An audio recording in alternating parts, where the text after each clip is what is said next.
देखो, आज जो हमारी सोच है 50 वर्ष पूर्व वह सोच नहीं थी। 50 वर्ष पूर्व जो सोच थी वो 100 वर्ष पूर्व नहीं थी। महाभारत की एक घटना मैं बताता हूँ। श्री व्यास जी महाराज ने लिखा है, एक जमींदार ने अपना एक खेत बेचा। एक जमींदार उसने एक खेत बेच दिया और किसी किसान ने उस खेत को खरीदा। जमींदार ने खेत बेचा, किसान ने उस जमीन को खरीदी। कुछ दिनों के बाद जब किसान हल चलाने के लिए गया तो उस जमीन में एक मटका गड़ा हुआ मिला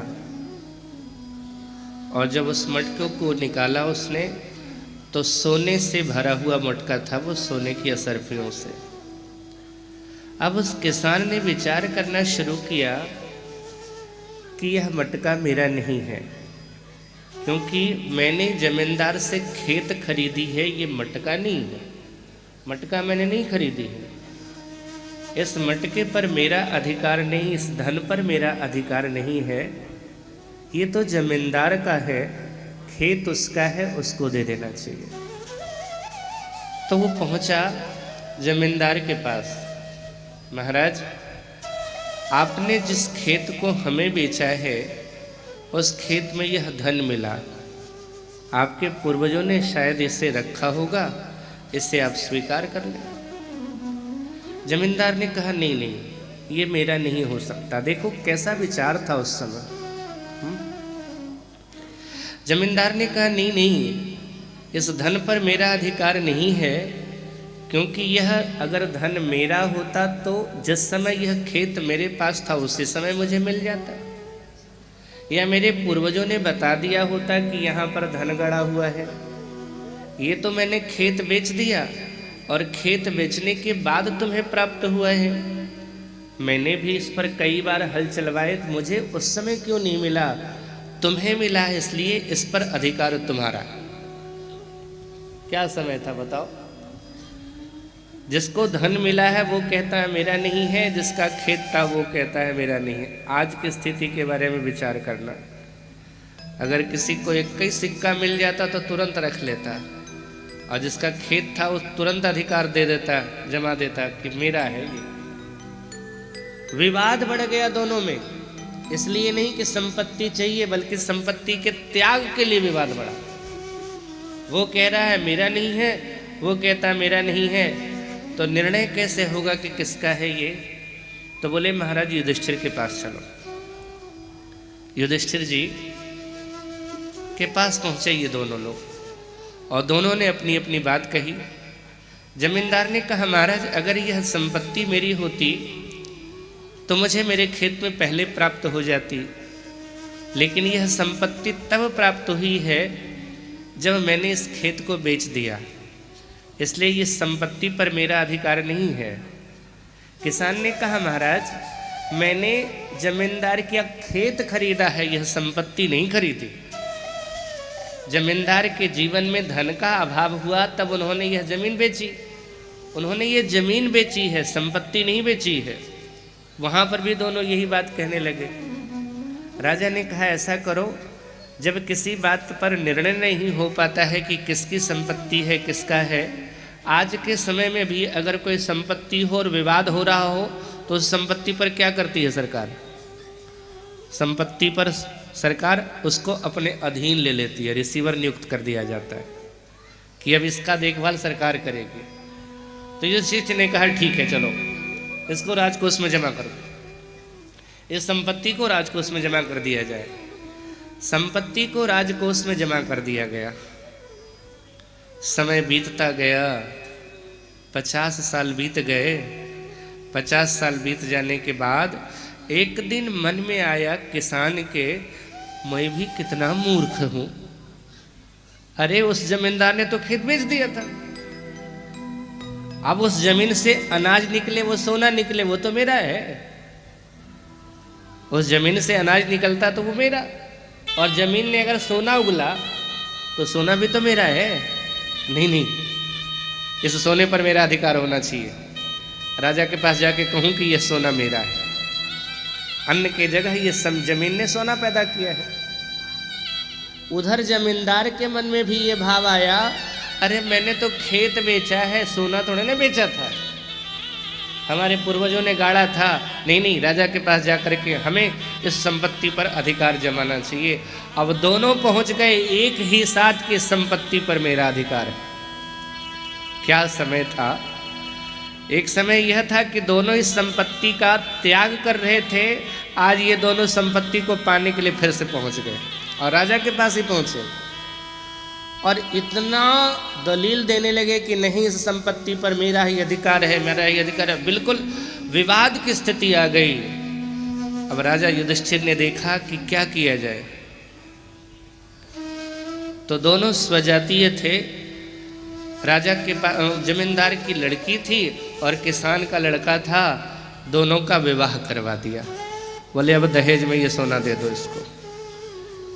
तो कहने का अभिप्राय कि समय बदलता है तो व्यक्ति की सोच बदलती चली जाती है। उसी समय युधिष्ठिर समझ गए कि कलयुग का प्रभाव है यह। द्वापर का प्रभाव था तब ये त्याग कर रहे थे, और कलयुग का प्रभाव आया तो वही लोग हैं, विचार बदल गए हैं। कलयुग में सबसे बड़ी बात है जीव की स्थिति शौचाचार से रहित हो गई है। आज कुछ भी शुद्ध नहीं रहा। अगर शुद्धता का विचार करो तो क्या लगता है कि कुछ चीज शुद्ध है? तुम्हारे घर में जितनी चीजें हैं ना, सबको एक मक्खी अशुद्ध करती रहती। विचार करना, वो मक्खी कभी गंदगी पर बैठती है, वही मक्खी तुम्हारे नाक में घुस जाती है, वही मक्खी कहाँ कहाँ घुसती है, और वही मक्खी ठाकुर जी का भोग लगने के लिए प्रसाद है वहां पर भी बैठ जाती है। पवित्रता तो खत्म हो गई साहब। एक संत कहते हैं कि द्वापर तक कोई मक्खी नहीं थी, मक्खी आई कलयुग में पवित्रता को भंग करने के लिए। और जब साहब शौचाचार समाप्त हो गया, पवित्रता भंग हो गई, तो मन की पवित्रता भी भंग हो गई। और जब मन की पवित्रता भंग हो गई तो हमारे विचारों की पवित्रता भी भंग हो गई। आज हमारे विचार शुद्ध नहीं रहे। मैं कहूँगा, शायद सुन करके बुरा लगेगा, एक बार अपने हृदय पर हाथ रख करके विचार करना, क्या हमारा मन पवित्र है? आज हम समाज में लोगों के बीच अच्छा, सच्चा, ईमानदार, धार्मिक दिखने की कोशिश करते हैं। ध्यान देना, है नहीं, दिखने की कोशिश करते हैं, दिखावा करते हैं साहब कि हम बड़े अच्छे हैं, हम बड़े सच्चे हैं, हम ईमानदार हैं, हम तो भजनानंदी हैं, हम भजन करने वाले महात्मा हैं, हम सेवा करने वाले हैं, हम तो बस समाज का हित चाहते हैं। लेकिन जितना हम समाज में लोगों के बीच अच्छा और सच्चा दिखने की कोशिश करते हैं साहब, एकांत में ही हम उतना ही बेईमान हैं, बहुत बेईमान हैं। और मैं बार बार कहता रहता हूँ, मैंने पहले भी कहा है, जीवन पवित्र वह नहीं है जो समाज में पवित्र दिखे, लोगों के बीच दिखे, वह पवित्र नहीं है। पवित्र तो वह है जो एकांत में पवित्र हो जाए वह साहब। क्योंकि ध्यान रखना, योगी को या फिर भक्त को भक्ति में लगने के लिए, उपासना में लगने के लिए, योग में लगने के लिए भी एकांत चाहिए, और भोगी को वासना में, भोग में लगने के लिए भी एकांत ही चाहिए। एकांत अगर शुद्ध रहेगा तो हम उपासना में लग जाएंगे, और एकांत अगर अशुद्ध रहेगा साहब तो हम वासना में रत हो जाएंगे। एकांत शुद्ध है भगवान शिव और माता पार्वती का, तभी एकांत में हिमालय के उतंग शिखर पर, कैलाश के शिखर पर राम कथा निकल जाती है। और जब हमारा एकांत पवित्र नहीं होता है तो घर में भी पति पत्नी बैठते हैं साहब तो काम कथा निकलती है, राम कथा कहाँ निकलती है। भजन का भाव जग जावे ना, हम कहीं भी रहें, भजन का भाव जग जावे, जीवन हमारा तब पवित्र माना जावे हम कहीं भी बैठे हों वहां पर भक्ति का भाव जगे, भजन का भाव जग जावे। और कथा यही करवाती है। कथा मानव के जीवन को शुद्ध करती है। एक सज्जन ने मुझसे पूछा, आप कहते हो कि कथा मानव के जीवन को शुद्ध करती है, फिर भी इतने पाप क्यों, इतना अनाचार क्यों, इतना भ्रष्टाचार क्यों? हमने कहा, साहब जब कथा इतनी हो रही है तो इतना पाप अनाचार भ्रष्टाचार हो रहा है। सोचो, कल्पना करो कि कथा कहीं न होए, तब तो चारों तरफ पाप ही पाप, भ्रष्टाचार ही भ्रष्टाचार दिखाई पड़ेगा। कुछ तो है। अस्पताल है, इसका मतलब क्या?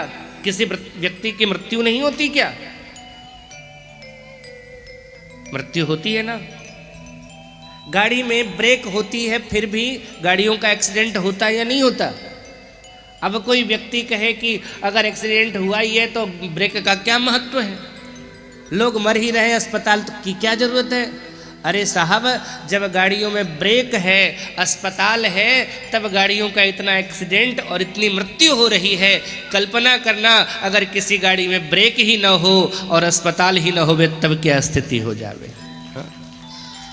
कुछ तो है, एक बार कुछ तो लगाम लगाती होगी यह सत्संग, यह कथा एक बार तो व्यक्ति को रोकती होगी। यह कथा एक बार आकर के वो कथा में कुछ बैठा है, दो शब्द भी उसने अगर सुन लिया है तो पाप में उसका मन जल गया होगा ना, एक बार जरूर उसका मन कहेगा ये मत कर, इसका परिणाम गंदा है। लेकिन हम इतने पापी हैं, इतने अशुद्ध हैं, इतने विचारों का प्रदूषण हमारा हो चुका है कि हम उसको, सत्संग की बातों को भुला देते हैं।